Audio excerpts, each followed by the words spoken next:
Good morning students. Today we will start similarity. Similarity पढ़ने से पहले हमें डिफरेंस जानना होगा कॉन्ग्रेंट फिगर और सिमिलर फिगर में। कॉन्ग्रेंट फिगर क्या होते हैं? ऐसे फिगर जो सेम शेप के हों और साइज भी सेम हो, सेम शेप के हों और साइज भी क्या हो, सेम हो। जैसे यहाँ आप देखते हैं दो लाइनें मैंने ड्रॉ की हैं, दोनों का शेप सेम है और साइज भी सेम है। दो ट्रायंगल ड्रॉ की है, शेप सेम है, साइज सेम है। ये दोनों ही सर्किल है, यानी शेप दोनों का सर्किल है और दोनों का साइज सेम है। सिमिलर फिगर्स क्या होते हैं? शेप सेम रहेगा, जैसे ये लाइन है तो ये भी स्ट्रेट लाइन है, लेकिन साइज सेम नहीं है। एक की साइज बड़ी या छोटी हो सकती है। दोनों के शेप सेम है, दोनों ट्रायंगल हैं, लेकिन साइज छोटा बड़ा हो सकता है। ये दोनों ही सर्किल हैं, लेकिन साइज दोनों का छोटा बड़ा हो सकता है। ठीक है। अब तीन तरह के रूल्स होते हैं सिमिलर। अब हम ट्रायंगल पढ़ेंगे, सिमिलरिटी पढ़ेंगे ट्रायंगल की। ठीक है, केवल हमें ट्रायंगल की सिमिलरिटी पढ़नी है इसमें से। तो अब तीन रूल होते हैं इसको फाइंड करने के सिमिलर ट्रायंगल के लिए। पहला होता है एंगल एंगल सिमिलरिटी, सेकंड होता है साइड एंगल साइड सिमिलरिटी, और थर्ड होता है साइड साइड साइड सिमिलरिटी। जैसे आप यहाँ देख सकते हैं दो ट्रायंगल हैं हमारे पास। कैसे हम करस्पॉन्डिंग पॉइंट लेंगे, करस्पॉन्डिंग साइड लेंगे, ये देखना ज़रूरी होता है। अब यहाँ आप देख सकते हैं कि A B side P Q के करस्पॉन्डिंग है, बी सी क्यू आर के करस्पॉन्डिंग है, और ए सी पी आर के करस्पॉन्डिंग है। तो अगर आप ट्रायंगल ए बी सी लिखते हैं तो ट्रायंगल पी क्यू आर लिखना होगा, क्यू पी आर नहीं लिखेंगे। ठीक है, बात समझ में आ रही होगी कि अगर ट्रायंगल ए बी सी लिखते हैं तो ट्रायंगल पी क्यू आर लिखना होगा। अगर ट्रायंगल बी सी ए लिखते हैं तो ट्रायंगल क्यू आर पी लिखना होगा। यानी हमें करस्पॉन्डिंग पॉइंट साथ में लेके चलना है। थर्ड और लास्ट रूल देख लेते हैं। अगर दो ट्रायंगल के तीनों साइड यानी करस्पॉन्डिंग साइड का रेशियो बराबर हो जाए, यानी करस्पॉन्डिंग साइड प्रोपोर्शनल में हो जाए, जैसे ए बी प्रोपोर्शनल में हो जाए पी क्यू के, बी सी प्रोपोर्शनल हो जाए क्यू आर के, और ए सी प्रोपोर्शनल हो जाए पी आर के। मीन्स ए बी और पी क्यू का रेशियो बराबर हो जाए बी सी और क्यू आर के रेशियो, और ये बराबर हो जाए ए सी और पी आर के रेशियो। तो ट्रायंगल क्या हो जाता है? सिमिलर हो जाता है। ये थर्ड प्रॉपर्टी है। यहाँ से आप देख सकते हैं A B upon D D E निकालेंगे तो 2/4, सॉल्व किया 1/2। B C upon E F निकालेंगे तो 3/6, सॉल्व करेंगे 1/2। A C upon D F निकालेंगे 2.5/5 करेंगे 1/2। तीनों साइड प्रोपोर्शनल में आ गए, मीन्स तीनों का रेशियो बराबर आ गया, करस्पॉन्डिंग साइड का रेशियो बराबर आ गया, तो ट्रायंगल सिमिलर हो जाता है। ओके, नेक्स्ट सेकंड देखते हैं। Second rule side angle side rule. दो ट्रायंगल में दो एंगल इक्वल हों और उनके दो इंक्लूडेड साइड जो हैं, जैसे ए पी पी क्यू, जैसे इस एंगल का इंक्लूडेड साइड इसमें क्या है? ए बी और ए सी। इस एंगल का इंक्लूडेड साइड क्या है? P Q R P R, P Q and P R. तो दोनों एंगल अगर बराबर हो गए तो ए बी और पी क्यू का रेशियो, ए सी और पी क्यू का रेशियो अगर बराबर हो, यानी एंगल बराबर हो और उनके इंक्लूडेड साइड प्रोपोर्शनल में हो, प्रोपोर्शनल मीन्स उनका रेशियो बराबर हो, तो ट्रायंगल सिमिलर हो जाता है। और अगर ट्रायंगल सिमिलर हो गया तो तीनों साइड का रेशियो बराबर हो जाता है। अब ये वैल्यू रख करके हम जो हमें फाइंड आउट करना होगा उसकी वैल्यू फाइंड आउट कर लेंगे। यहाँ एक देख सकते हैं आप, दोनों एंगल बराबर हैं, तो ए बी और डी ई का रेशियो, ए सी और डी एफ का रेशियो दोनों बराबर होना चाहिए। तो हमने ए बी और डी ई पहले निकाला, 2/3 आ गया। ए सी और डी एफ निकाला, ये भी 2/3, यानी दोनों रेशियो बराबर आ गए, यानी प्रोपोर्शनल में आ गए। साथ में एंगल भी इक्वल था, तो बाई साइड एंगल साइड दोनों ट्रायंगल क्या हो गए? सिमिलर हो गए। हमने लिख दिया इस टाइप में, triangle A B C similar to triangle D E F. और अब ये वैल्यू भी दिखा दी कि तीनों का रेशियो फिर बी सी और ई एफ का भी रेशियो क्या हो जाएगा? 2/3 हो जाएगा। तो अब हम फर्स्ट रूल पढ़ते हैं एंगल एंगल सिमिलरिटी। इसमें क्या होता है कि कोई भी दो ट्रायंगल आपके दिए हों और दोनों के करस्पॉन्डिंग एंगल इक्वल हो जाए, जैसे यहाँ ए बी साइड का करस्पॉन्डिंग साइड पी क्यू है, बी सी का करस्पॉन्डिंग साइड क्यू आर है, और ए सी का करस्पॉन्डिंग साइड पी आर है। तो एंगल बी का करस्पॉन्डिंग एंगल क्यू हो जाएगा और एंगल सी का करस्पॉन्डिंग एंगल आर हो जाएगा। यहाँ मैंने दिखाया है कि एंगल बी एंगल क्यू के बराबर है, एंगल सी एंगल आर के बराबर है। तो अगर दो एंगल बराबर होते हैं तो दोनों ट्रायंगल सिमिलर हो जाएंगे। कैसे लिखेंगे? ए बी सी लिखेंगे तो इसको पी क्यू आर लिखेंगे। ट्रायंगल ए बी सी ये सिमिलर का साइन है, ट्रायंगल पी क्यू आर। अगर ट्रायंगल सिमिलर हो जाते हैं तो इस सिंबल के साथ लिखा जाता है। और अगर दो ट्रायंगल सिमिलर हो गए तो उनके करस्पॉन्डिंग साइड का रेशियो बराबर होता है। Corresponding side means A B का करस्पॉन्डिंग साइड क्या है, पी क्यू है, तो ए बी और पी क्यू का रेशियो, बी सी का करस्पॉन्डिंग साइड क्यू आर है तो B C upon Q R, यानी बी सी और क्यू आर का ratio is equal to C A into C A upon P R, यानी C ए और R P का ratio, ये तीनों रेशियो बराबर, या कह सकते हैं करस्पॉन्डिंग साइड प्रोपोर्शनल हो जाते हैं। ठीक है, चाहे रेशियो बराबर कह सकते हैं या करस्पॉन्डिंग साइड प्रोपोर्शनल हो जाते हैं। ठीक है, अब इस पर एक न्यूमेरिकल हम देख लेते हैं। यहाँ फिगर में आप देख रहे हैं, ये फिगर हमारे पास है। ठीक है, इसमें कुछ साइड आपको दे दिए गए हैं, जैसे AC की वैल्यू दी है 2 सेंटीमीटर, AE आपको दिया है 8 सेंटीमीटर और BC भी दिया है 6 सेंटीमीटर, ये दिया गया है। ठीक है, सपोज कीजिए कि हमें DE निकालना है, तो अब हम ट्राइंगल को दो पार्ट में हमने बांट लिया, एक तो ADE ट्राइंगल को हमने नोट कर लिया और एक ABE ट्राइंगल ABC ट्राइंगल को नोट कर लिया। अब इसमें एक चीज़ और गिवन है कि DE is parallel to BC, DE और BC पैरेलल है, ये ट्रांसवर्सल लाइन है, तो एंगल भी एंगल D के बराबर होगा, करस्पॉन्डिंग एंगल बराबर होते हैं, ये आप पढ़ चुके हैं। एंगल C एंगल E के बराबर होगा, करस्पॉन्डिंग एंगल बराबर होते हैं, ये आप पढ़ चुके हैं।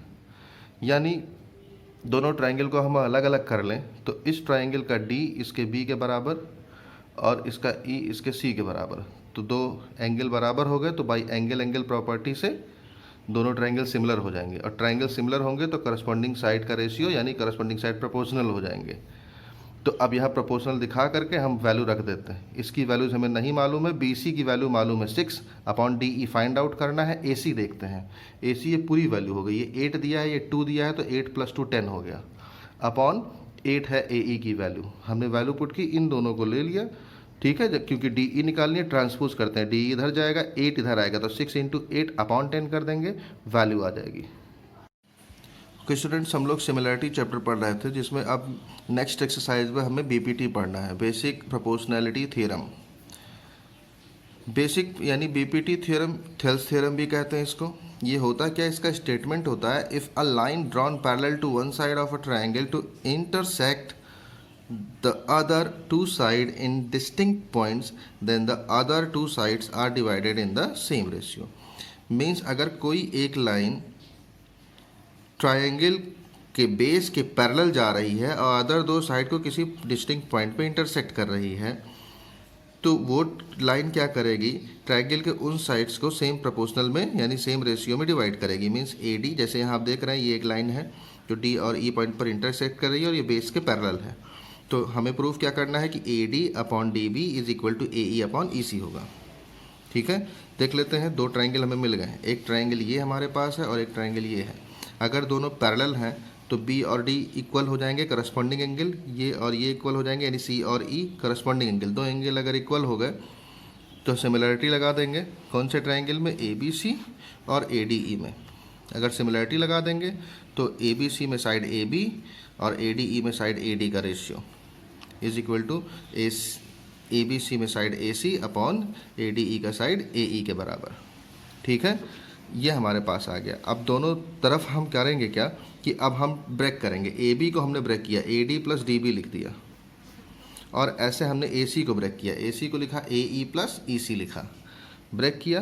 अब AD अपॉन AD जब डिनोमीटर अलग अलग करेंगे तो AD अपॉन AD आपका आ जाएगा, AD अपॉन AD आ जाएगा 1, DB अपॉन AD लिख दिया, AE upon AE 1 plus EC upon AE 1 दोनों तरफ से कैंसिल आउट, इसको रेसिप्रोकल कर देंगे तो AD अपॉन DB, तो ये रेसिप्रोकल हो जाएगा AE अपॉन AC, और यही हमें प्रूफ करना था।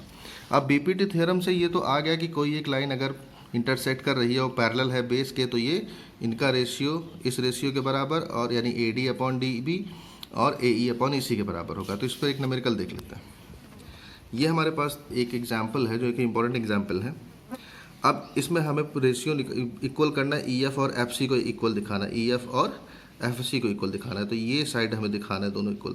तो हम ये ट्राइंगल लेके चलते हैं, ये ट्राइंगल और ये ट्राइंगल लेके चलेंगे, और ये भी दिया हुआ है कि BE पैरेलल है DF के। अगर ये दोनों पैरेलल हो गए तो BPT थ्योरम लगा देंगे। BPT थ्योरम से क्या होगा, ये आपका बड़े वाले ट्राइंगल ये दोनों पैरेलल हैं, तो BPT थ्योरम से क्या होगा, CD upon DB is equal to CF upon EF। ठीक है, यानी यहाँ हमने लिखा ये B D upon D C is equal to E F upon C F. ठीक है, तो यहाँ से आप देखेंगे क्योंकि ये मीडियन है दिया हुआ है तो ये दोनों इक्वल होंगे। तो B D upon C D, अगर ये दोनों इक्वल हो गए बी डी और सी डी, तो हमने बी डी को भी डी सी या सी डी लिख सकते हैं। कट होके 1 आ गया, क्रॉस मल्टीप्लिकेशन से ई एफ सी एफ के एफ सी के बराबर हो गया। और दूसरा देखते हैं, अगर हमें ये दिखाना है, रेशियो दिखाना है इसका, तो ये अब ये ट्रायंगल लेके चलते हैं। अब इस ट्रायंगल में क्या होगा कि अगर ये दोनों पैरेलल थे तो ये दोनों पैरेलल हो जाएंगे, यानी बी ई अगर पैरेलल है डी एफ के तो जी ई पैरेलल हो जाएगा डी एफ के, क्योंकि जी इसी लाइन पे लाई कर रहा है। तो अब ये दोनों अगर एस पैरेलल हो गए, ये ट्रायंगल ए डी एफ और ए जी ई, दो ट्रायंगल की हम बात कर रहे हैं, तो A G upon G D is equal to A E upon E F, यहाँ हमने लिखा। अब देखते हैं ए ई को देखते हैं, ये क्योंकि मीडियन है तो ए ई सी के बराबर हो जाएगा। ठीक है, और ई सी आपका है E F plus F C के बराबर, E F plus F C के बराबर। और अभी हम लेके आए हैं कि ई एफ एफ सी के बराबर है। ठीक है, तो दोनों एफ सी को भी ई एफ हमने लिख दिया, 2 ई एफ के बराबर हो गया ए ई। तो ए ई के जगह पे हम 2 ई एफ रखेंगे, ई एफ कैंसिल आउट, 2 आ गया, यानी अपॉन 1 आ गया, यानी 2:1 आ गया। ओके स्टूडेंट, क्वेश्चन नंबर 3 के फर्स्ट में हमें ये दिखाना है कि ये line parallel E F parallel है क्यू आर के कि नहीं।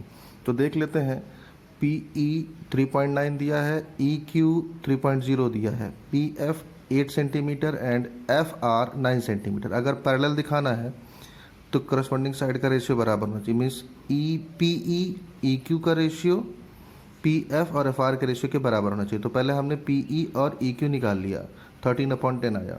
फिर पी एफ और एफ आर निकाल लिया, 8/9 आया। दोनों इक्वल नहीं है एक दूसरे के, इसका मतलब ई एफ पैरेलल नहीं होगा बीपीटी से। ओके, ये फिफ्थ का फर्स्ट क्वेश्चन देख लेते हैं। इसमें हमें सी एल की वैल्यू निकालनी है। तो पहले ये ट्रायंगल देखते हैं, ये ट्रायंगल यानी बी ए एल पूरा ट्रायंगल और बी डी सी पूरा ट्रायंगल। इसमें हमें ये डी सी ए एल के बराबर दिया है, तो अगर ये और पैरेलल दिया है तो ये दोनों अगर पैरेलल हो गए तो B D upon D A is equal to B C upon C L, ये हमने फर्स्ट इक्वेशन मान लिया। और फिर एक और दिया है कि ये दोनों पैरेलल हैं, यानी डी ई पैरेलल है ए सी के। तो अब ये ट्रायंगल ले लेते हैं, बी ए सी और बी डी ई। तो अब इन दोनों ट्रायंगल में तो अगर ये दोनों अगर पैरेलल है तो बी पी टी लग जाएगा, तो B D upon D A is equal to B E upon E C. यहाँ भी हमने लिख लिया, दोनों के लेफ्ट साइड आप देखेंगे बराबर है तो राइट साइड हम बराबर कर देंगे। अब यहाँ राइट साइड बी सी आया है, बी सी को 2 पार्ट में डिवाइड कर सकते हैं, बी ई प्लस ई सी लिख लिया हमने, B E upon E C यहाँ है ही। अब वैल्यू रख देते हैं, क्योंकि बी ई की वैल्यू मालूम है 4 दिया है, ई सी 2 दिया है, अपॉन सी एल है, बी ई 4 दिया है, ई सी 2 दिया है। यहाँ 2 से 4 कट कर देंगे, सी एल इधर लेके जाएंगे, 2 सी एल हो जाएगा, 2 इधर लाएंगे डिवाइड हो जाएगा, 2 3 जा 6 आ जाएगा, यानी 3 सेंटीमीटर सी एल की वैल्यू आ जाएगी।